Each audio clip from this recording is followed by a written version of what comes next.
Hi there and welcome to our 5-minute theory illustration thinking about features of system working to bring about whole systems change. So as you know, there are 5 features of system working that we're focusing on in the Greater Manchester local pilot. Today we're going to talk about the involving local people and growing assets aspect of this work. We're just going to dig into it a little bit more now and explain exactly what we mean by this and how does it relate to enabling active lives across Greater Manchester. So first of all, let's just break that down into 2 separate parts. First of all, the involving local people. The idea is that local people take an active role in enabling active lives, and that might be through a range of ways, including co-production. And we would also expect to be working towards identifying, nurturing and connecting the local strengths in the area. These are assets that might include people, networks, places, venues, spaces, anything that the local population themselves believe to be important for their well-being. What do we actually expect to happen if we do those things? Well, ultimately, we hope there to be a culture change to be active, and that with working with local assets, there's a more sustainable and appealing opportunities for people. And the idea behind this is that local people are more likely to engage in ways and means to be active if they are involved in shaping it.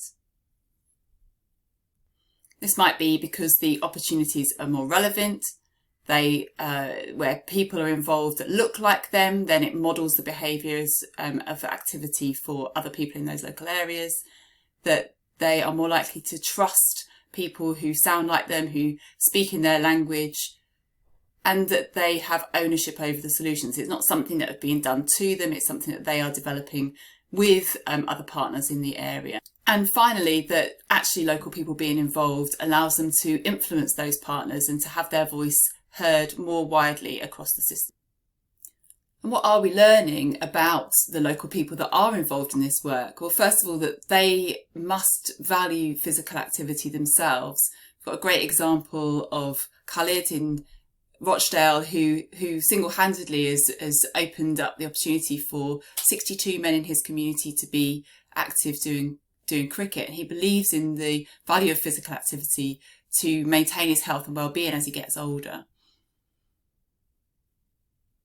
And what's the benefit of working with the local assets? It's maybe to raise their profile, to make sure that people in the local area are even aware of what's available and what's on offer, but also to add value to those assets. So if it's a group that is including people for gardening, then how can they expand what they do to ensure that people are doing a wider range of physical activity? And it also allows people to see where there's existing assets they don't have to duplicate, they can add to. What have been the ways in which the local pilot have aimed to work with local people? Well, first of all, they have in some cases distributed decision-making power and money to the voluntary, community, faith and social enterprise sector already working in these areas that are with the target audience. And they've done that because these organisations have the existing governance to support flexibly working with local people and smaller organisations, distributing small grants into these areas. And they are trusted by it and understand the community. They have those relationships already. But we have learned that in some cases the agendas don't exactly align. So where voluntary and community sector organisations might be focused on people's well-being more generally, they might not fully understand what we mean by being active, everyday activity, and it's not just about sports and traditional exercise.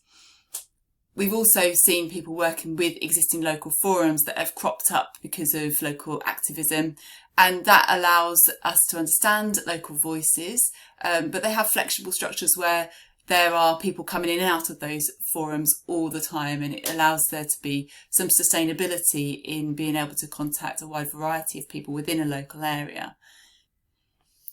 There are some amazing people doing great work in and around the communities already, individuals who are just inspired to promote physical activity, and working with those people allows us to reach people who just generally wouldn't take part in the sort of traditional consultation exercises.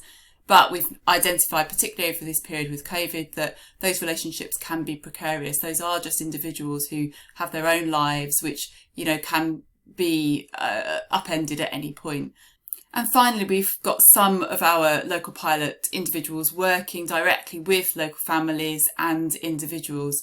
And they've established that this can be truly enabling, where you invest resources directly into people and coach them to undertake behaviour change that they are willing to go on that journey with them, but recognising that this is a time-intensive way of changing and involving people in the programme. So I hope that just gives a flavour of the theory area around involving local people and growing assets and what we're learning to date with the local pilot in Greater Manchester.